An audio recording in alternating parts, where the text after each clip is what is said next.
Olá, bom dia, que bom ter você aqui mais uma vez para juntos louvarmos e engrandecermos ao Senhor através da Sua palavra, aprendendo um pouquinho mais.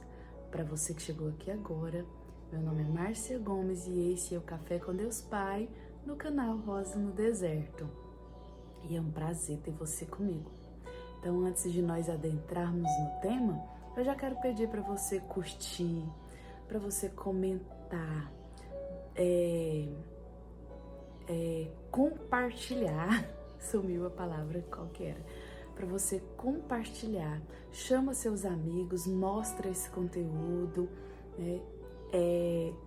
A gente não pode ficar com coisa boa sozinha e o tema de hoje está espetacular. Então nós temos que repartir o pão, né? Lembra da história dos mendigos que encontraram pão e foi compartilhar? Então é assim que tem que ser. Esse é o Evangelho. O Evangelho são mendigos encontrando pão e repartindo com aqueles que não têm, né?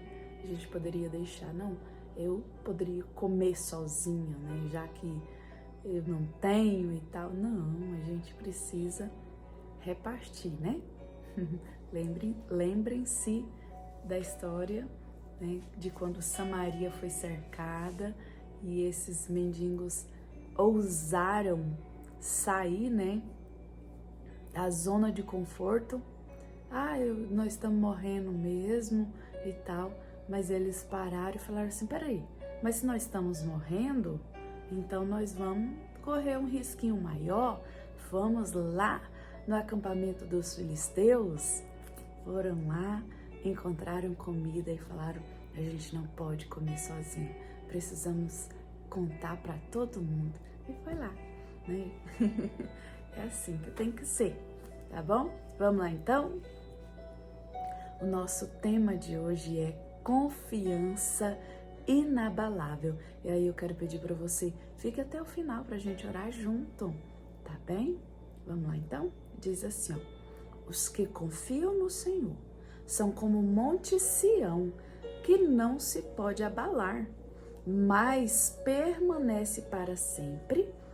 Como os montes cercam Jerusalém, assim o Senhor protege seu povo desde agora e para sempre. Salmo 125, 1, 2. Então, nós precisamos sim ter essa confiança inabalável. É difícil? Com certeza. Em um momento de perca, é difícil. Quando você vê seu ente querido no hospital, desenganado pela medicina, é difícil se manter confiante. Mas é nesse momento que o Senhor quer ver a nossa fé. É muito comum todos nós fazermos planos, né? A longo prazo, como o lugar para onde viajaremos nas férias, a casa de praia, onde morar na aposentadoria e etc. E a curto prazo, como ir ao mercado ou ao shopping no fim do dia. Mas nem sempre ocorre da forma que planejamos. E as variáveis no meio do caminho que não podíamos prever ou impedir acabam nos frustrando, frustram o nosso planejamento e nos deixam decepcionados, tomados pela sensação de impotência. E aí, já aconteceu isso com vocês? De planejarem e não fluir como vocês planejaram, e aí vocês ficam decepcionados, né? Me fala aí, já aconteceu? Porque comigo já aconteceu um monte de vezes. Mas em todas as vezes que meus planos foram frustrados, o Senhor entrou com uma providência assim incrível, né? Então, Ele conhece o nosso caminhar, Ele conhece a nossa necessidade, Ele sabe o que é melhor para mim e para você, né?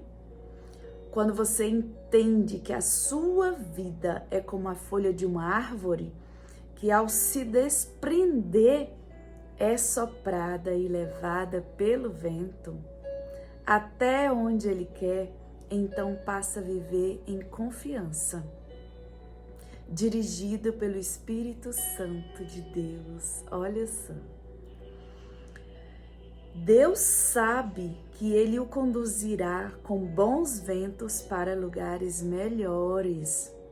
Não significa que viverá sem planos ou sonhos, mas que passará a ter maturidade para compreender que tudo o que ocorre na sua vida, até mesmo o que foge do seu planejamento, coopera para a vontade do Senhor. Olha só, né? Então tudo que muitas vezes aparentemente está dando errado, coopera para o nosso bem, é a vontade de Deus em nossas vidas. É só se entregar, se desprende, seja como a folha se desprende do legalismo, se desprende, né, da religiosidade, se desprende dos embaraços aqui dessa vida, se desprende e deixa o vento do Espírito te conduzir.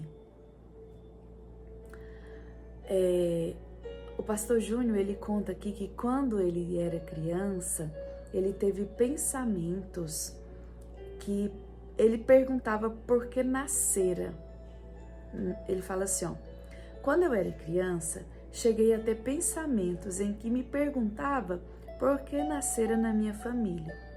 Hoje entendo que havia um propósito de Deus para mim. Esse salmo diz que aquele que confia no Senhor é como o monte Sião que não se abala, mas permanece para sempre. Se você quer ser ou se manter inabalável, deve confiar plenamente no que Deus faz. E você nasceu com propósito. Eu creio que assim como o pastor Júnior, muitos de nós se pega perguntando por que eu nasci, qual é o meu propósito aqui na Terra. Parece que não faz diferença nenhuma eu estar aqui, porque muitas vezes eu disse isso. Muitas vezes, na minha adolescência, na minha infância, eu perguntava, gente, que sentido tem minha vida? Qual que é o propósito de eu ter nascido? Só que eu não conhecia essa palavra propósito, né? Eu não tinha muita informação, não.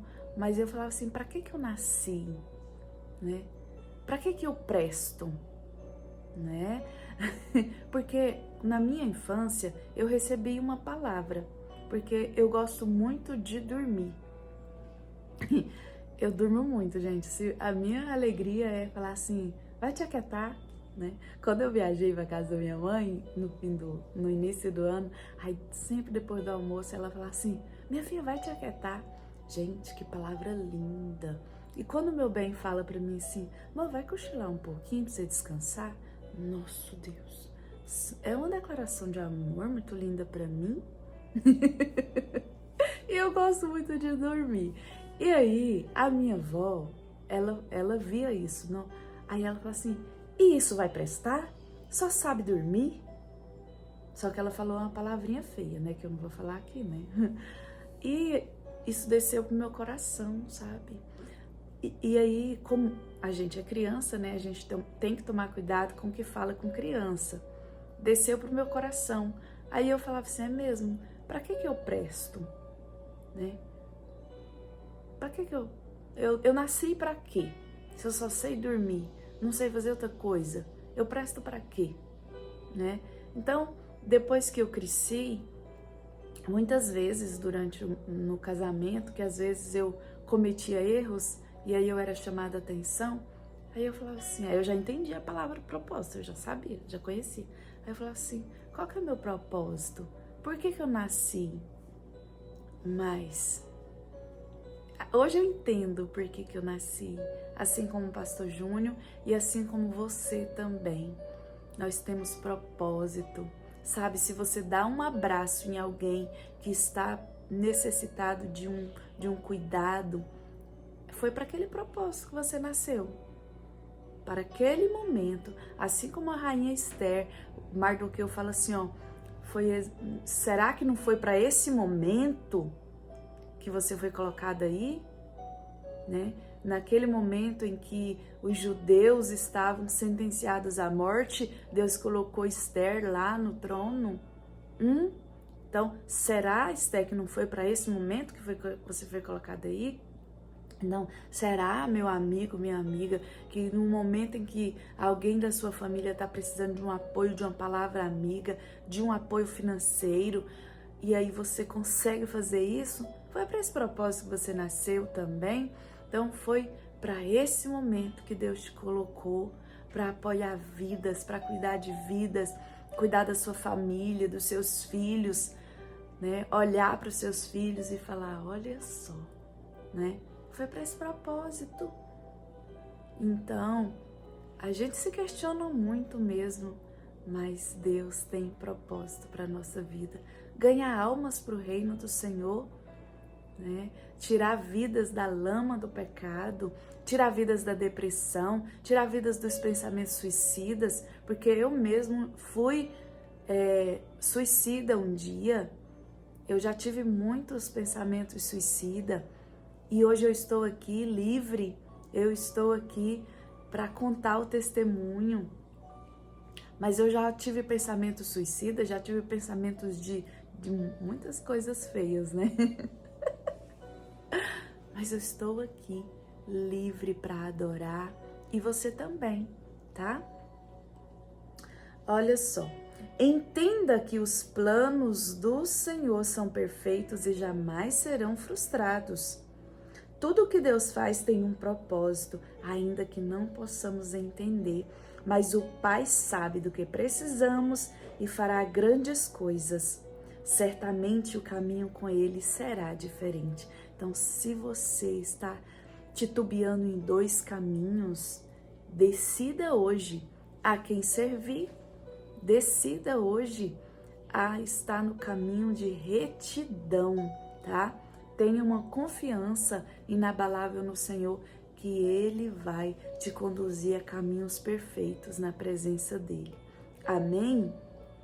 Que hoje o seu dia seja incrível na presença de Deus, tá? E aí, a nossa leitura, depois que você terminar de assistir o vídeo, é Provérbios capítulo 17. Para aqueles que estão chegando agora, nós estamos intercalando a leitura de Salmos e Provérbios. Ontem que eu não gravei foi Salmo 128, tá bom?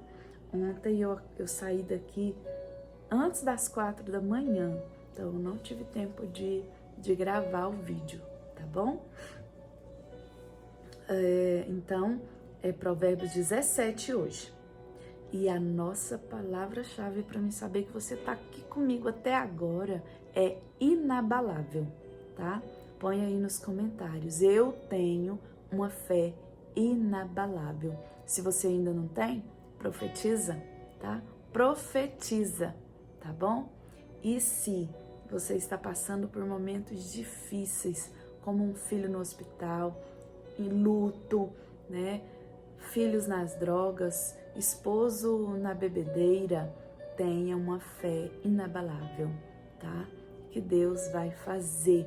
A Bíblia diz que aquele que começou a boa obra, ele não parará até que tenha terminado, tá? Então nós somos projetos, nós estamos sendo construídos por Deus, mas não podemos ficar toda a vida em construção, tá, gente? Chega um momento em que a nossa maturidade que precisa ser espalhada, tá? Que a gente fica toda a vida, eu estou em construção e não começa a agir com a vida, a trabalhar, ganhar vidas para o reino. A gente precisa, tá bom? A nossa frase de hoje é essa aqui, ó. Quando você não consegue encontrar uma solução, é aí que Deus intervém, né? E Ele é mestre em fazer isso, tá? Ele ama fazer isso. É como o bombeiro que, quando você está se debatendo na água, tá lá afogando, enquanto você não para de se debater, ele não entra em ação, tá bom? Então para de lutar com as suas próprias forças e deixa Deus fazer. Amém? Vamos orar? Deus poderoso, obrigada por esse momento tão incrível de estar aqui, Senhor, juntamente com os meus amigos. Obrigada pela saúde que o Senhor tem nos dado, pela fé inabalável. Muito obrigada, Senhor Jesus, porque podemos contemplar a tua natureza, podemos contemplar as belezas que o Senhor tem feito, tem nos dado, Jesus. Te engrandecemos, te exaltamos, Espírito Santo de Deus. E neste momento, Senhor, eu abençoo cada uma dessas vidas que estão assistindo esse vídeo, Pai. E que não importa o momento difícil que estejam passando, mas que eles se mantenham firmes na fé, que eles se mantenham crendo que o Senhor é o Deus do impossível, Pai. E em nome de Jesus, não importa o diagnóstico, Pai, nós cremos, ó Deus, não importa a dor que esteja apertando, mas nós cremos, Senhor, que o Senhor pode fazer, que o Senhor consola, que o Senhor cura, que o Senhor faz milagres. O Senhor continua sendo o mesmo, Senhor. Obrigada, Jesus. Obrigada por nos amar, meu Deus. E obrigada por amar aqueles que o Senhor já recolheu, Senhor Jesus. Muito obrigada, Pai. Te exaltamos, te bendizemos, Senhor, por tudo que o Senhor tem feito em nossas vidas. Só temos motivos para te exaltar, para te agradecer, Senhor. E mais uma vez, eu peço, Senhor Jesus, pela paz das nações que estão em guerra. Eu peço a paz para o Brasil, Senhor, que o Senhor venha curar o nosso Brasil, meu Deus, das ideologias malignas, meu Pai, em nome de Jesus. Amém. Obrigada, Senhor. Muito obrigada, Jesus. Graças a Deus. Deus te abençoe. Que o seu dia seja um dia incrível. Me conta aí no fim do dia. Volta aqui no vídeo. Ou então vem no meu privado, para quem tem. Fala assim, Márcia, realmente o meu dia hoje foi incrível, tá? Se você não tem o meu contato, volta no vídeo e escreve. Márcia, o meu dia hoje foi incrível, foi maravilhoso. Amém? Então, Deus te abençoe e até o próximo vídeo, se Ele nos permitir.